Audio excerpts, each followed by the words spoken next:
For 1,000 years, kings and queens of Europe had absolute power.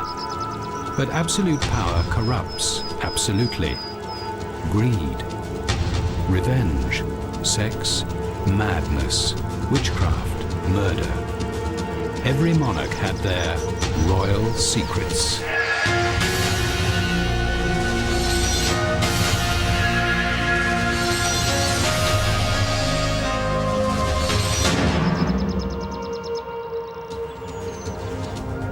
When it came to sex, all-powerful kings and queens had the pick of the kingdom for their amorous adventures.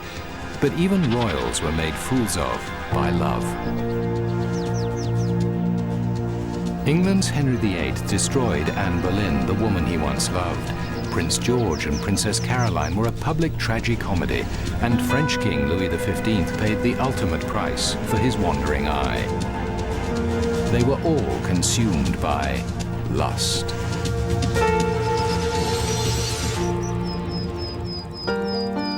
Henry VIII's passionate pursuit of Anne Boleyn is one of the great romantic tragedies. In the end, history was changed and Anne paid the ultimate price for her love.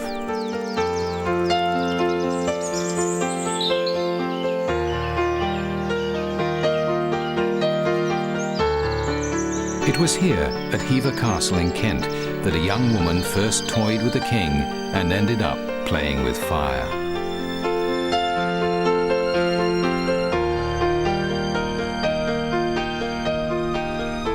In the early 1500s, this perfectly preserved Tudor mansion was home to two little girls, Mary and Anne Boleyn, and their father Sir Thomas. Anne was the younger, a determined girl who would grow up to be an ambitious and clever young woman. Her less disciplined older sister Mary was uninhibited and out for a good time.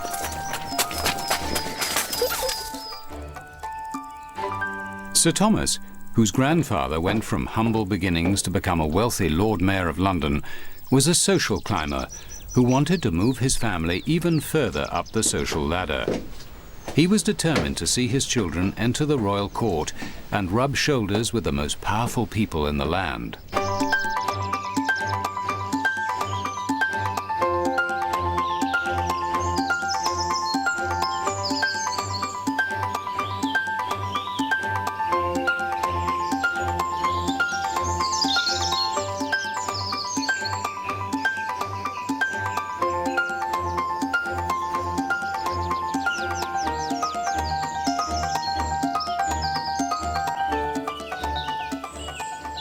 Sir Thomas had big plans for the social future of his young daughters Mary and Anne. His dream was of royal grandchildren playing in the castle's gardens. Anne was to fulfill his every dream and become Queen of England, but at a terrible price. Meanwhile, King Henry VIII was married to his first wife, Catherine of Aragon. Over the years, the Queen had 8 children, but only one, a girl, survived. Desperate for a male heir to succeed him on the throne, Henry began to take on mistresses, and one of the first was Mary Boleyn, Anne's older sister. The King of England often visited Mary at Hever Castle for his trysts.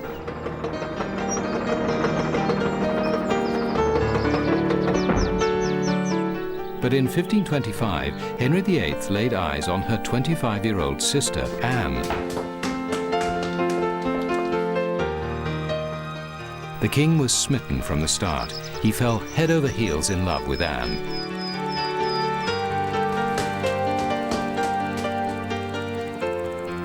Though no great beauty, Anne was said to have eyes which could entrap and bewitch.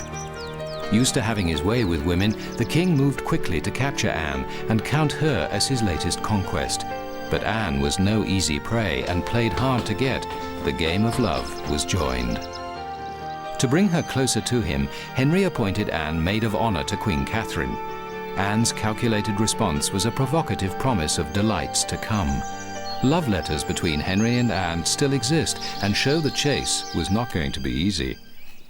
The warrant of maid of honor induces me to think that your majesty has some regard for me, since it gives me the means of seeing you oftener and of assuring you by my lips, which I shall do at the first opportunity, that I am your Majesty's very obliged and obedient servant without any reserve. Henry was excited, unaware of how his long, extraordinary pursuit of Anne's favours would lead him to change his country forever. The more Anne withheld her favours, the more love-struck the king became. Conveniently forgetting he was still a married man, Henry promised he would at least be faithful to Anne. He wrote, I beseech you now, with all my heart, to let me know your whole intention as to the love between us two. For more than a year I have been struck with the dart of love, and am not yet sure whether I shall fail or find a place in your heart and affection. If it pleases you to play the part of a true, loyal mistress and friend, and to give yourself body and heart to me, I promise to take you for my only mistress, casting all others out of my thoughts and affection, and serving only you. In her response, Anne made it clear she was not settling for second best. Your wife I cannot be, both in respect of my unworthiness, and also because you have a queen already. Your mistress I will not be. Headstrong and wise to the nature of men, Anne knew just what to do to arouse the king's passions. She refused to give herself to Henry. Though the king was raging with lust, she wouldn't allow Henry to touch her. No matter how much the most powerful man in England begged and beseeched, Anne resisted for 6 years. Her terms were simple: no crown, no sex. Henry's hunger for Anne drove him to drastic measures. He sought a divorce from Catherine, but the Pope refused it. So Henry took a step which would alter the course of British history. In the most dramatic act of his reign, Henry removed his kingdom from the Pope's jurisdiction and put himself at the head of his own church, the Church of England.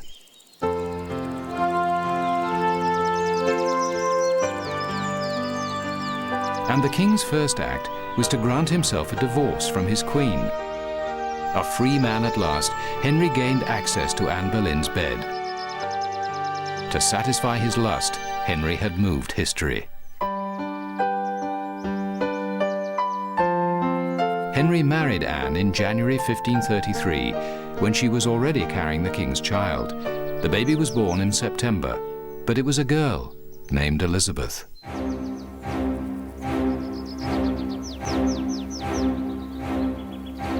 Henry had mortgaged the nation's soul for Anne's love, but he still needed a son. The new queen suffered 2 miscarriages and a stillborn child. Her failure to bear him a boy now reminded Henry of his royal obligation to produce a male heir. The king's romance with Anne cooled, and he consoled himself with the company of a new woman, Lady Jane Seymour. As he had done to his ex-wife Catherine, he appointed his new romantic interest as maid of honor to Anne. Ready for a new wife, Henry ordered Anne jailed in the Tower of London just 3 years after they married. She was then sentenced to death on trumped-up charges of adultery and treason. Anne Boleyn, Queen of England, remained proudly defiant to the end, as she wrote to her husband during her last days. Let not your grace ever imagine that your poor wife will ever be brought to acknowledge a fault. Never a prince had wife more loyal in all duty and in all affection you ever found in Anne Boleyn. I see now that the ground of my preferment lay on no surer foundation than your grace's fancy, and the least alteration was sufficient to draw that fancy to some other subject from my doleful prison in the Tower. Your most loyal and ever faithful one, Anne. Henry granted his wife a final favor. Knowing English executioners were clumsy, he ordered a swordsman brought from France to behead her. At 9 in the morning on May 19, 1536, the Frenchman severed her head with a single blow and held it up to the crowd. Her lips and eyes were seen to move as the crowd, in search of souvenirs, surged forward to dip handkerchiefs in Anne Boleyn's blood. The same day Anne was beheaded, Henry received permission from his hand-picked archbishop to marry Anne's maid of honor, Jane Seymour. He continued his quest for a male heir through 3 more marriages, but sired only one sickly boy who died at 16. Anne's father, Sir Thomas, died 2 years later, never knowing that Anne's child, his own granddaughter, would become one of England's greatest monarchs, Queen Elizabeth I.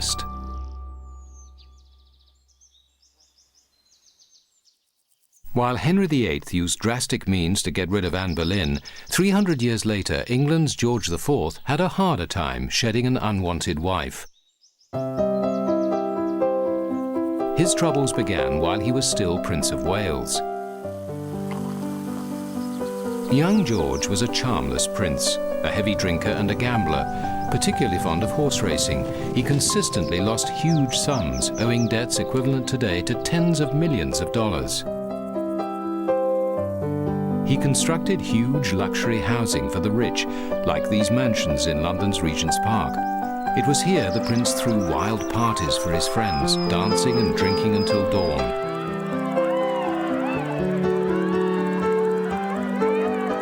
George decorated the exteriors with sensual erotica, some reflecting his preference for older women. The English loathed George for his decadence and indifference to his subjects. His father, the mentally unstable King George III, tolerated his dissolute son until he finally went too far. In 1785, the king discovered his son and heir had secretly married a Mrs. Fitzherbert. Under the Constitution, British monarchs were forbidden to marry Catholics or divorcees, and Mrs. Fitzherbert was both.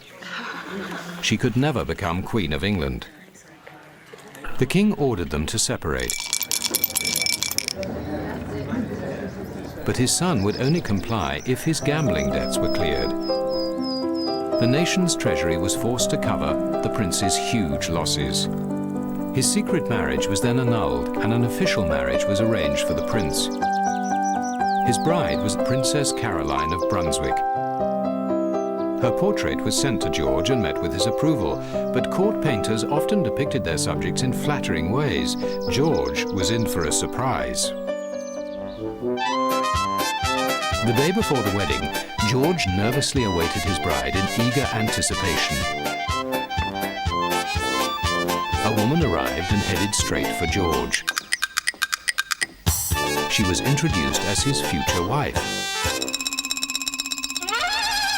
Prince George was aghast. She was short, fat, smelly, and ruddy-faced. Though no paragon of beauty himself, the prince recoiled, muttering, "Ah, I am not well.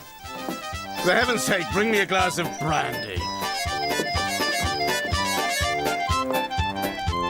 George remained drunk throughout his wedding day and had to be propped up at the ceremony. Disconsolate, he wept throughout the entire service.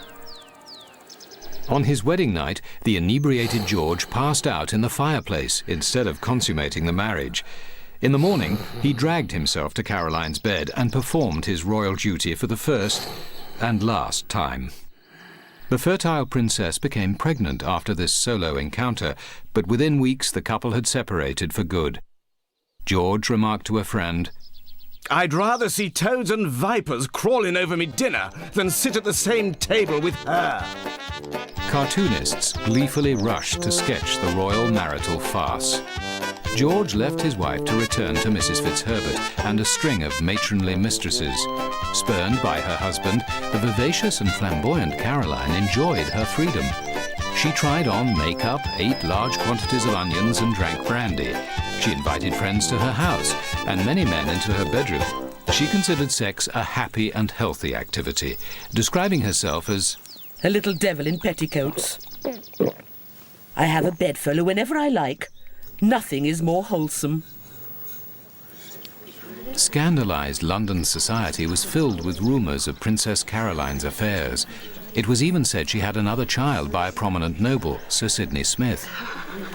But the guileless Princess Caroline didn't realize that Prince George, eager to prove her adultery for a divorce, was spying on her.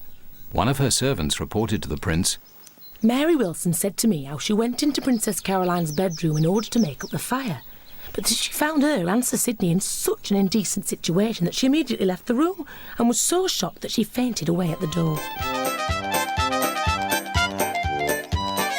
The prince's evidence was hearsay, and the special commission found it unconvincing, but vicious court gossip forced Caroline to leave England for an extended tour of Europe. During her visit to Italy, the irrepressible Caroline rode through the streets of Milan in a pink feathered hat and a dress which showed off her ample posterior and stout legs. There, Caroline met her true love, a handsome but penniless Italian adventurer named Bartolomeo Pergami. They travelled together through Europe, making no attempt to disguise their intimacy. 6 years later, Caroline learned that King George III had died, and her husband had become King George IV. The princess headed for England to become Queen. George offered her a king's ransom of more than $2 million a year to stay away, but Caroline refused to be bought off and went back to England. Desperate to get a divorce, George launched an official investigation into Caroline's love life. An English naval officer reported that Caroline switched cabins to be next to her lover. An Italian servant testified she made regular visits to her lover's bedroom and that he saw them kiss in public and bathe together in private. Caroline's cook claimed to have caught the couple on a sofa in the throes of love. But tenacious Caroline fought for her position as queen. She hired a tough defense lawyer who publicly hinted at the hypocritical king's own adulterous affairs and cowed the witnesses. One witness replied, "I do not remember," 87 times. The divorce failed, so in spiteful revenge, George refused to let Caroline attend his coronation. Though a sympathetic public sided with her, the humiliated Caroline lost her will to fight. A few weeks after the coronation, Princess Caroline, a king's wife but never a queen, died from a blockage of the bowel. She had become a victim of love and social hypocrisy, leaving the equally adulterous king to receive a dispensation to finally remarry his old love, Mrs. Fitzherbert.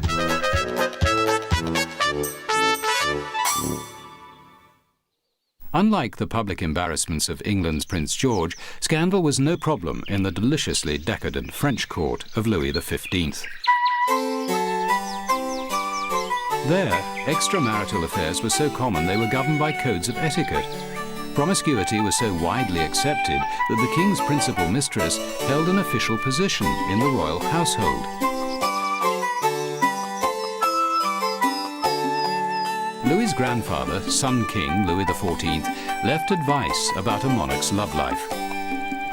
The time we give to our lovers should never be to the detriment of our work, because our primary objective must be the preservation of our glory and authority. When you lose your heart, you must remain in full control of your senses. Keep the caresses of your lovers separate from the responsibilities of kingship. The young king ignored his grandfather's instructions, and in the end, he paid a terrible price for a life devoted to sexual debauchery.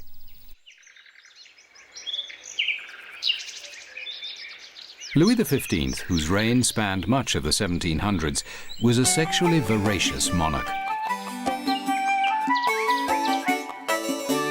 He reputedly had over 100 mistresses and countless fleeting liaisons during his lifetime. His democratic taste in partners included everyone from leading courtiers to the lowliest Parisian street girls.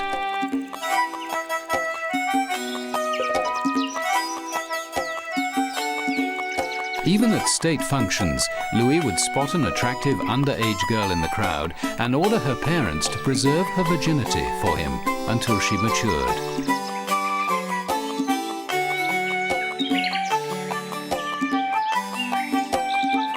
The king's insatiable appetite needed a full-time valet to audition and procure potential royal bedmates.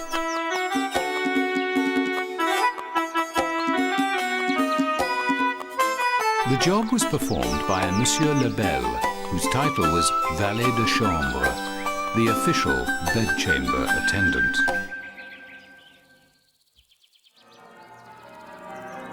Louis was only 15 when he married a Polish princess.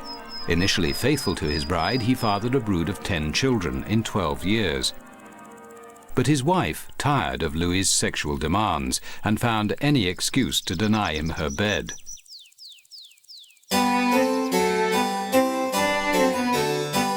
Embarking on a hedonistic lifestyle, Louis was so busy with an endless string of mistresses and lovers, he suspended the official public ritual of retiring to bed to have more intimate time with his conquests.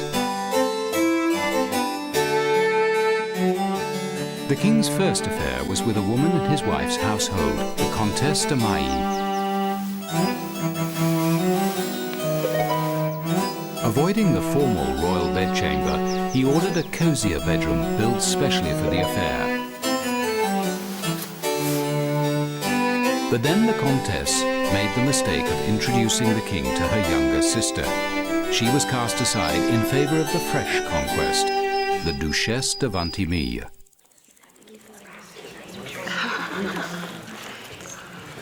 The glittering corridors and ornate rooms of Versailles were well suited for furtive love.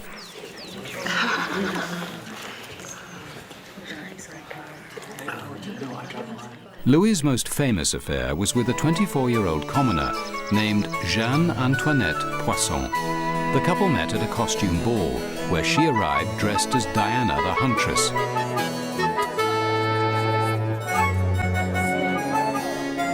The king was not easily recognized. He and his friends came disguised as yew trees and resembled a veritable forest. Meeting Jeanne Antoinette again a few days later, Louis was smitten and moved her into an apartment in Versailles that connected to his bedroom by a secret staircase. The King of France was so taken with her beauty, he transformed her from simple Jeanne Antoinette Poisson into the Marquise de Pompadour. Shrewd and charming, she remained a powerful influence in the French court for 20 years and played a major role in formulating foreign affairs. The parade of official mistresses failed to satiate the king, who simultaneously bedded a string of prostitutes and one-night stands.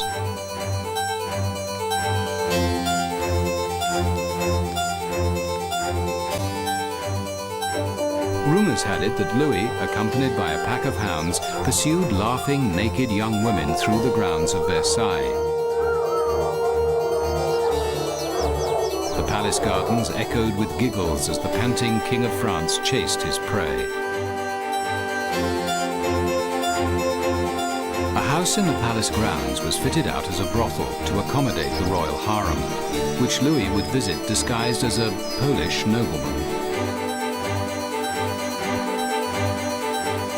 Despite precautions to protect Louis from his worst excesses, even the King of France paid a horrendous price for so much license. Louis XV contracted smallpox, aggravated by what was called the French disease, syphilis. His skin erupted in oozing sores, and he suffered an agonizing death. His corpse was so rotten, the undertakers skipped embalming it and immediately destroyed it in quicklime. For Louis XV, the Cupid of love had aged into the Grim Reaper of death. Henry VIII and Anne Boleyn, Prince George and Princess Caroline, French King Louis XV with his countless lovers, all were star-crossed royals. All their power and wealth couldn't change the capricious ways of love. In the end, the royal privilege of unrestrained passion proved the downfall of many a monarch when they became slaves to lust.